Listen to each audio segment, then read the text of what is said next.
semuanya, tahukah kamu? Kota Mekah adalah satu-satunya kota di dunia yang setiap detiknya tidak pernah berhenti didatangi orang untuk beribadah.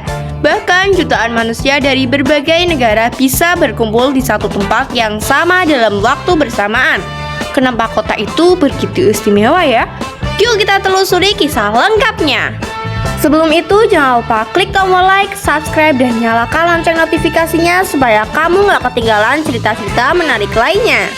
Di tengah hamparan gurun luas di Arab Saudi, berdirilah sebuah kota yang tampak sederhana dari luar, namun menyimpan sejarah luar biasa yang telah berlangsung selama ribuan tahun. Itulah Mekah.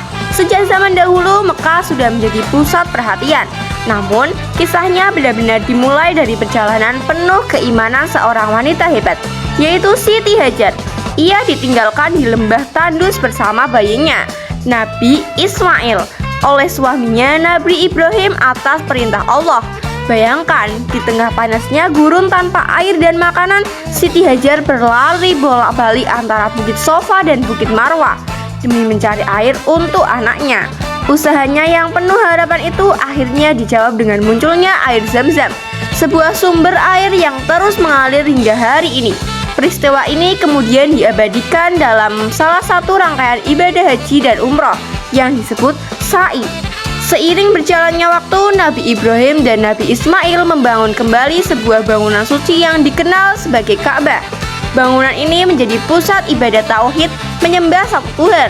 Hingga saat ini, Ka'bah menjadi arah kiblat bagi lebih dari 1 miliar umat muslim di seluruh dunia.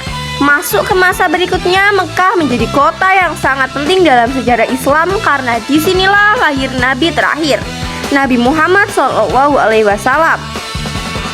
Sejak kecil beliau dikenal sebagai sosok yang jujur dan dipercaya. Namun perjalanan dakwahnya tidak mudah. Ia menghadapi banyak penolakan dan tantangan dari masyarakat Mekah saat itu. Meski begitu, ajaran Islam perlahan menyebar. Dari kota kecil di tengah gurun ini, cahaya Islam akhirnya menyebar ke seluruh dunia.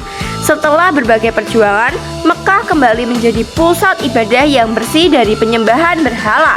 Setiap tahun, jutaan umat Islam dari seluruh penjuru dunia datang ke Mekah untuk menunaikan ibadah haji, rukun Islam kelima. Mereka mengenakan pakaian ihram yang sederhana, tanpa perhiasan atau simbol status. Di sana, semua manusia terlihat sama.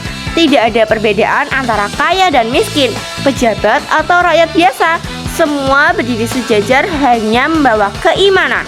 Salah satu momen paling mengharukan adalah saat jutaan orang berkumpul di Padang Arafah, berdoa bersama, menangis, dan memohon ampunan. Suasana ini sering disebut sebagai gambaran kecil hari kiamat, di mana semua manusia berkumpul tanpa perbedaan.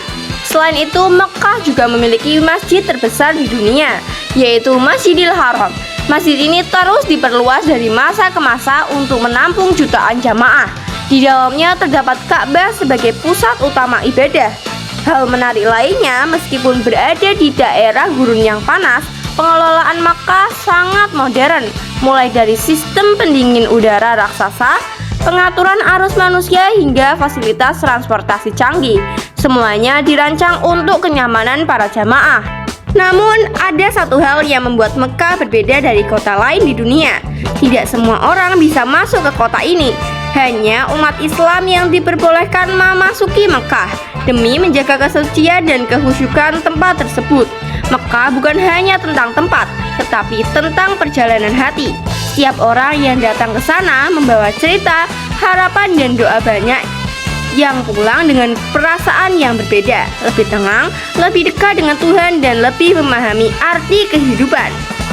Dari kisah Siti Hajar hingga jutaan jamaah haji saat ini, Mekah selalu menjadi simbol keimanan, perjuangan, dan persatuan umat manusia. Kalau kamu suka cerita edukasi seperti ini, jangan lupa like, komen, dan subscribe ya. Semoga yang sudah subscribe dilancarkan rezekinya, dipanjangkan umurnya, dan suatu hari bisa menginjakkan kaki langsung di Mekah. Amin. Mau lanjut ke cerita Madinah atau fakta unik lainnya? Bilang aja ya.